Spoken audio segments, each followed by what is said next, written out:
really, really hard. So I've been reading a lot of grief articles and all this stuff. Anyway, so there was this one that came up recently. Sorry.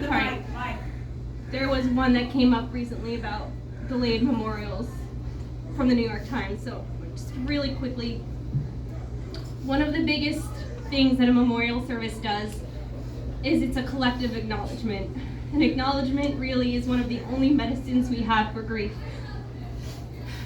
There's that belief, which is a myth, that you get closure and then you go back to life really quickly. Memorials and funerals are not the end of the grieving process. They're part of the beginning. So I'm really glad we're all here today. We were all able to ruminate on how amazing Grandma was since December and all those years. And now we can come here and we can celebrate her. So it's really a special moment. Even though it's been some time now, I think it's even more beautiful that we're all here today to do this.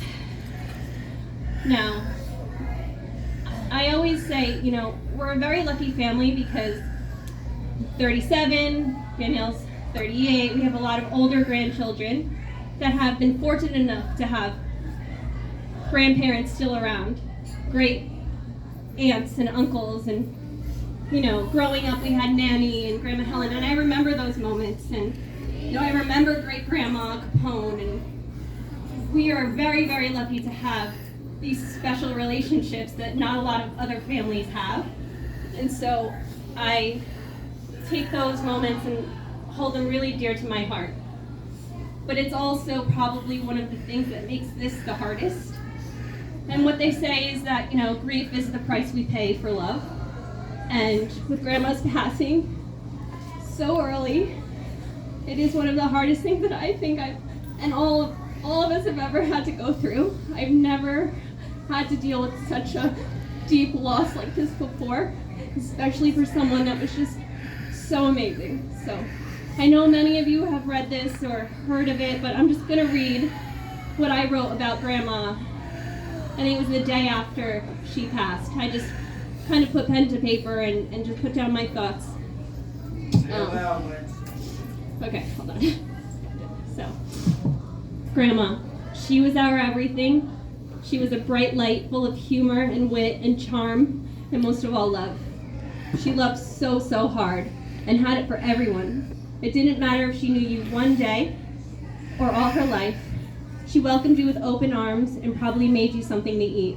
I guess that's like a reoccurring theme. Food. Spread. She was our real life Lucille Ball, who was quirky and sassy, and she really lived in her 77 years with us. She could have lived to 100. Had she not gotten sick, I swear to God, she would have outlived us all. She was everyone's biggest cheerleader, even when she was the one going through all the trials and tribulations. She was a warrior these past couple weeks, because this is when I wrote it, even more so.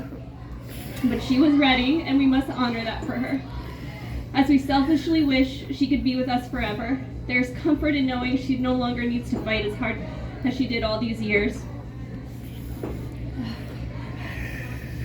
I've never experienced such deep, shattering heartbreak, an explosion of love all at the same time, and I smile knowing she got to see my babies. I carry her name, and that is there is no greater privilege than that. She was our queen, she was my Gram, and we will all miss her terribly. That's beautiful.